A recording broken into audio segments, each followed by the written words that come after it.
घड़ी और कैलेंडर को भूल से भी इस दिशा में मत लगाना, ये अशुभ परिस्थिति का निर्माण करते हैं। घड़ी और कैलेंडर के लिए वास्तुशास्त्र में बहुत महत्वपूर्ण दिशा का निर्धारण किया गया है।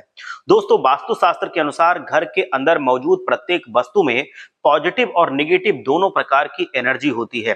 अगर उन्हें सही स्थान पर अथवा सही डायरेक्शन में नहीं रखा जाएगा तो ये चीजें नेगेटिव एनर्जी हमारे घर में फैलाती रहती हैं, जिससे तरह तरह की परेशानियां आती हैं। वहीं अगर आप इन वस्तुओं को सही स्थान पर और सही दिशा में रखते हैं तो ये पॉजिटिविटी से घर को भर देती है, जिससे घर के सदस्यों की उन्नति होती रहती है और सुख और संपन्नता आती रहती है। आज का मॉडर्न साइंस भी इस बात को मानने लगा है कि घर में मौजूद हर एक वस्तु ऊर्जा तरंगे छोड़ती रहती है, जिसका प्रभाव मनुष्य के जीवन पर पड़ता रहता है। ऐसा ही कुछ वस्तुएं हम आज बताने जा रहे हैं जिनका हमारे जीवन में बहुत अधिक महत्व होता है। ये वस्तुएं हमें समय का बोध कराती हैं। इन वस्तुओं की सहायता से हम शुभ और अशुभ समय को जान सकते हैं। ये हमारे घर और बुरे समय का लेखा जोखा रखती हैं। ये वस्तुएं घड़ी, कैलेंडर है। जी हाँ दोस्तों, हम सभी के घरों में घड़ी और कैलेंडर दोनों प्रयोग किए जाते हैं।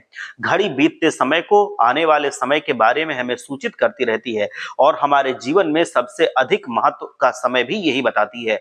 समय ही हमारे जीवन के चक्र को संचालित करता है। हर किसी का समय एक जैसा नहीं होता। अच्छे बुरे समय सभी के जीवन में आते रहते हैं। समय का चक्र चलता रहता है। ये समय किसी के लिए नहीं रुकता, लेकिन हम शास्त्रों के अनुसार आचरण करके हमारे समय को बना सकते हैं। वास्तुशास्त्र के नियमों का पालन करके हम अपने जीवन को और भी अधिक बेहतर बना सकते हैं। वास्तु के नियमों के अनुसार हमारे घर में दीवार पर लगी हुई घड़ी बहुत ही महत्वपूर्ण संकेत देती है। यदि उस घड़ी को सही दिशा और सही स्थान पर लगाया जाए तो इससे हमारे जीवन में कई शुभ परिणाम प्राप्त होते हैं। आज के इस वीडियो में हम आपको बताने जा रहे हैं कि घड़ी और कैलेंडर की सही दिशा और सही स्थान के बारे में। अगर वास्तु के नियम का पालन करें और आप घड़ी और कैलेंडर को सही दिशा में लगाते हैं तो आप स्वयं ही अच्छा बदलाव महसूस करेंगे। आप देखेंगे कि आपके जीवन की समस्याएं एकदम से समाप्त होने लगी हैं। वास्तुशास्त्र में कहा गया है कि यदि घड़ी को गलत दिशा में लगा दिया जाए तो इसके नकारात्मक परिणाम हमें अवश्य प्राप्त होते हैं। तो चलिए जान लेते हैं घड़ी और कैलेंडर से जुड़े हुए महत्वपूर्ण वास्तुशास्त्र के नियम। सबसे पहला नियम है कि घड़ी का आकार। वास्तुशास्त्र के अनुसार अगर घड़ी का आकार गोल अथवा अंडाकार हो तो सबसे उत्तम होता है। वास्तुशास्त्र में और धारदार कोने वाली चीजों को नकारात्मक ऊर्जा का स्रोत माना गया है, इसीलिए घड़ी को कभी चौकोर अथवा आयताकार नहीं लेना चाहिए। गोल अथवा अंडाकार घड़ी ही सर्वोत्तम होती है, अथवा आप अन्य आकार की घड़ी भी लगा सकते हैं, लेकिन जिसमें कोण ना हो, जो नुकीले ना हो।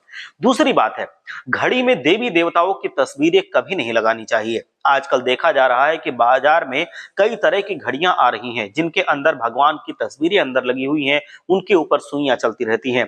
ध्यान रहे, घड़ी भूल से भी ऐसी ना खरीदें जिसमें भगवान की तस्वीरें लगी हुई हों, क्योंकि भगवान की तस्वीर पूजा के आराधना की योग्य होती है। तस्वीरों पर माला हार चढ़ाया जाता है, धूप अगरबत्ती लगाई जाती है, किंतु अगर घड़ी में भगवान की तस्वीर हो तो हम ये कार्य नहीं कर सकते हैं। कई दिनों तक घड़ी पर धूल लगी रहती है, इससे भगवान का अपमान होता है। तीसरा नियम है, बंद घड़ी घर में ना हो। वास्तुशास्त्र के अनुसार आपके घर की दीवारों पर लगी हुई घड़ी कभी बंद नहीं पड़नी चाहिए। बंद घड़ी को दीवार पर नहीं रखना चाहिए, इसका अशुभ परिणाम प्राप्त होता है। घड़ी सदैव ही सही दिशा में सही समय पर और बदल देनी चाहिए जब भी कभी ये खराब होती है। आप चाहें तो समय को थोड़ा आगे रख सकते हैं, लेकिन समय को पीछे कभी ना रखें। वास्तुशास्त्र के नियमों के अनुसार बंद पड़ी घड़ी दुर्भाग्य लेकर आती है। जो घड़ी समय से पीछे चलती है उस घर में रहने वाले लोग हर कार्य में सदा पीछे रह जाते हैं, उनका विकास नहीं हो पाता है। इसीलिए घर में लगी घड़ी या तो सही समय पर हो या सही समय से थोड़ा सा आगे आप कर सकते हैं। तीसरा नियम है कि घड़ी की सही दिशा। वास्तुशास्त्र के अनुसार घड़ी को कभी भी दक्षिण दिशा में नहीं लगाना चाहिए। दक्षिण दिशा मृत्यु की दिशा मानी जाती है। इस दिशा की दीवार पर घड़ी लगाने से अपयश मिलता है। दक्षिण दिशा की तरफ घड़ी लगाने से घड़ी का समय देखने का समय मनुष्य का दक्षिण की तरफ होता है, जिसे अशुभ माना जाता है। दक्षिण ठहराव की दिशा होती है, इसीलिए यहाँ समय सूचक वस्तुओं को नहीं रखा जाता है। इससे घर की तरक्की के अवसर खत्म हो जाते हैं और घर के मुखिया के स्वास्थ्य पर बहुत बुरा असर पड़ता है।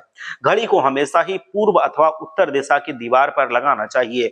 ये बात भी ध्यान में रखें कि घड़ी को कभी भी मुख्य द्वार के ऊपर अथवा पीछे ना लगाएं। इससे समय का अशुभ प्रभाव आपकी दिनचर्या पर पड़ता है। चौथी बात, कैलेंडर की दिशा। दोस्तों, घड़ी समय को दर्शाती है, वहीं कैलेंडर हमें शुभ अशुभ तिथियों से अवगत कराता है। इसीलिए कैलेंडर लगाने के लिए भी शुभ दिशा का चयन करना अति आवश्यक होता है। कैलेंडर के लिए वास्तुशास्त्र में पूर्व अथवा उत्तर दिशा ही उत्तम मानी गई है। पूर्व दिशा में कैलेंडर लगाने से मनुष्य की प्रगति होती है। इस दिशा में उगते सूरज की तस्वीर वाला कैलेंडर लगाएं जो लाल या गुलाबी रंग का हो, तो ये सोने पे सुहागा होता है और शुभ परिणाम प्राप्त कराता है। उत्तर दिशा में नदी, समुद्र, झरने आदि की तस्वीरों वाला कैलेंडर शुभ होता है। जिसमें हरे और सफेद रंग का इस्तेमाल किया गया हो, वो बहुत ही ज्यादा शुभ होता है। और ध्यान रखें कि कैलेंडर हिंसक जानवरों और दुखी तस्वीरों वाला कभी ना हो, क्योंकि इस प्रकार की तस्वीरें घर में नकारात्मक ऊर्जा का संचार कराती रहती हैं। कभी भी नए कैलेंडर को पुराने कैलेंडर के ऊपर नहीं लगाना चाहिए। ऐसा करने से घर में नकारात्मक ऊर्जा का संचार सदैव होता रहेगा जब तक ये स्थिति बनी रहेगी। तो दोस्तों, इस प्रकार से वास्तुशास्त्र में घड़ी और कैलेंडर से संबंधित महत्वपूर्ण नियम बताए गए हैं। आपको ये नियम अपने घर में जरूर अपनाने चाहिए, जिससे आप वास्तुशास्त्र के नियमों का पालन करके अपने जीवन को संपन्नता से, समृद्धि से, धन दौलत से भर सकें। हर हर महादेव, जय लक्ष्मी माता।